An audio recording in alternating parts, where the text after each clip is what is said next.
हरिओम. लाओत्सेचा ताऊबोध. योगदास श्री जयगणेश जोशी यांचे प्रवचन. विकर्म योग भाग 4. लाओत्से सांगतो की जो कर्म करतो तो ते बिघडवतो, जो पकडतो त्याच्या हातून ते निसटते. योगी अकर्ता असतात म्हणून त्यांचे कर्म बिघडत नाही, तसेच ते पकडत नाहीत म्हणून त्यांच्या हातून ते निसटत नाही. जसा लाओत्सेचा हा उपदेश कर्मासाठी आणि धर्मासाठी अंजन घालणारा आहे, तसाच तो नित्य जीवनासाठीही अंजन घालणारा आहे. असा हा त्रिपदरी उपदेश आहे. परंतु तो जाणून घ्यायची बुद्धी व्हावी लागते. पिढ्यानपिढ्या कर्मठपणाला चिकटून राहणाऱ्यांसाठी तो समजण्याच्याही पलीकडे आहे. कर्माचा कर्तेपणा घ्यायचा नाही, धर्माचाही कर्तेपणा घ्यायचा नाही, तसेच संस्कारांचाही कर्तेपणा घ्यायचा नाही. जे जसे नैसर्गिकपणे कर्म होत आहे त्याचा स्वीकार करायचा आहे. योगधामाची जी जशी यात्रा होत आहे त्यात सहभागी असायचे आहे. तसेच आजूबाजूला जे जसे जीवन जगले जात आहे त्याचा स्वीकार करायचा आहे. बहुतांशी बुजुर्गांची तक्रार असते की नवीन पिढी बिघडलेली आहे. आम्हाला वृद्धाश्रमात ठेवतात, आमच्याकडे लक्ष देत नाहीत, आमचा मान राखत नाहीत. याचे कारण बुजुर्गांनी त्यांच्या मुलांना बालपणी दिलेल्या वागणुकीत असते. बुजुर्गांनी मुलांसाठी केलेले कर्म बिघडते, कारण ते मुलांना घडवण्याचा कर्तेपणा त्यांच्याकडे घेतात. बहुतांशी पालक मुलांना त्यांच्या संस्कारांच्या मुठीत पकडून ठेवतात आणि त्यामुळे ती त्यांच्या हातून निसटतात. लहान मुलांना पालक मोठ्या दटावण्याच्या आवाजात सांगतात की हे करू नको, ते कर, अमुक देवळात जायचे, तमुक देवळात जायचे नाही, अमुक स्तोत्रे म्हण, पाठ कर, अमुक धार्मिक पुस्तक वाच, तमुक कपडे घालू नको, अमुक समाजात जायचे नाही, अमक्याला नमस्कार कर, असे कितीतरी बोल लहान मुलांना संपूर्ण बालपण संपेपर्यंत ऐकावे लागतात. हे ऐकून ऐकून बालपणी वैताग येतो. मुलांना असे होते की कधी एकदा मोठा होतो, स्वतः कमावता होतो आणि या बंधनामधून सुटतो. मुले मोठी झाली तरी बुजुर्गांची जित्याची खोड काही सुटत नाही. काहीही कारण नसताना या मोठ्या झालेल्या मुलांच्या जीवनात, संसारात संस्कारांच्या गोंडस नावाखाली बुजुर्ग डोकावतातच. येथे पहिली एक छोटीशी ठिणगी पडते. बुजुर्गाकडून ती वेळीच विझवली गेली तर ठीक असते. तसे झाले नाही तर तो मोठा झालेला तरुण बुजुर्गांना जे रुचत नाही ते ऐकवतो. मान सन्मान आदर पायदळी तुडवला जातो. भांडणे होतात आणि एकाला कोणाला तरी वेगळी वाट चोखाळावी लागते. याचे कारण एकच की मुलांना जराही स्वातंत्र्य दिले जात नाही. प्रत्येक बाबतीत मुखक्षेप केला जातो.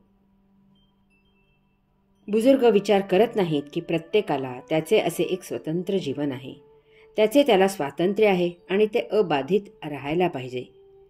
यास्तव कर्माचा भाव निर्माण झाला नाही तर कर्म बिघडत नाही आणि पकडले नाही तर निसटत नाही.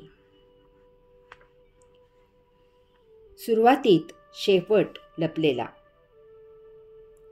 लाओत्से ओवीत पुढे सांगतो की पूर्णत्वापर्यंत आलेल्या माणसाचे व्यवहार अनेक वेळेला बिघडतात, परंतु तो सुरुवातीला जशी काळजी घेतो तशीच काळजी त्याने शेवटपर्यंत घेतली तर अपयश टळू शकते. म्हणून योगी निरीच्छ राहणाऱ्यांचीच इच्छा करतात आणि मिळवायला कष्टदायक असलेल्या गोष्टींना मुळीच महत्त्व देत नाहीत. सुरुवातीपासून शेवटपर्यंत सजग करण्यासाठी, काळजी घेण्यासाठी ही ओवी आहे. पूर्णत्वाला आलेले व्यवहार बिघडतात, कारण पूर्णत्व दृष्टीपथात आले, पूर्णत्व प्राप्त होत आहे असे लक्षात येताच मनुष्य उफाळून येतो, हुरळून जातो. त्याला उन्मेष होतो, तो जल्लोष करतो. आले, झाले, मिळाले. कोणाला? मला. मी मिळवले. येथेच ती पूर्णत्वाला आलेली गोष्ट बिघडते. सर्व कसे छान जुळून आलेले असते. शेवटचा टप्पा पार करायला भरपूर मेहनत घेतलेली असते. मेहनत घेत असताना त्या शेवटच्या टोकाकडे लक्ष असते की तेथे जायचे आहे. त्यासाठी सारा अट्टाहास सुरू असतो. त्यासाठी कष्ट घेत असताना प्रत्येक क्षणी उत्सुकता ताणत जाते की कधी एकदा ते मिळणार आहे, कसे असेल तेथे, ते मिळाल्यावर कसे वाटेल. हा विचार महाघातक असतो. यामुळे अनेक वेळेला आता काय, अगदी जवळ आले आहे, अगदी थोडेसेच उरले आहे, असा विचार येतो आणि मनुष्य थोडासा बेफिकीर होतो.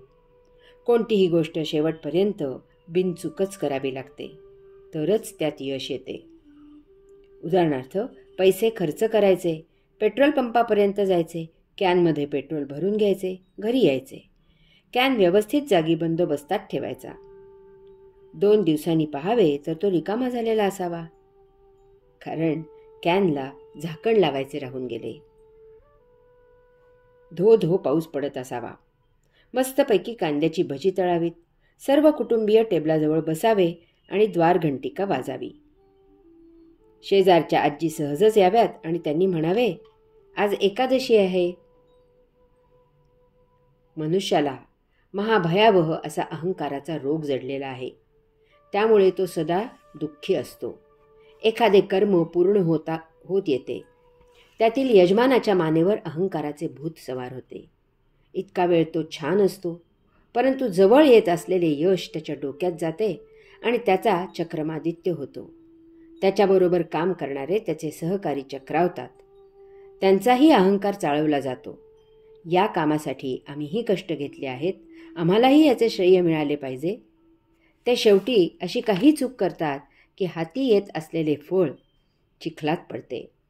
यामुळे राजकारणी चेहऱ्यावर विनम्रता दाखवत कार्यकर्त्यांना सांगतात, तुम्ही येथे माझ्या पाठीशी गल्लीत आहात म्हणून मी तेथे दिल्लीत आहे. यास्तव लाओत्से सांगत आहे की कोणत्याही कामाची सुरुवात करताना तुम्ही जेवढी काळजी घेता तीच काळजी शेवटपर्यंत टिकली पाहिजे, कारण सुरुवातीत शेवट लपलेला आहे.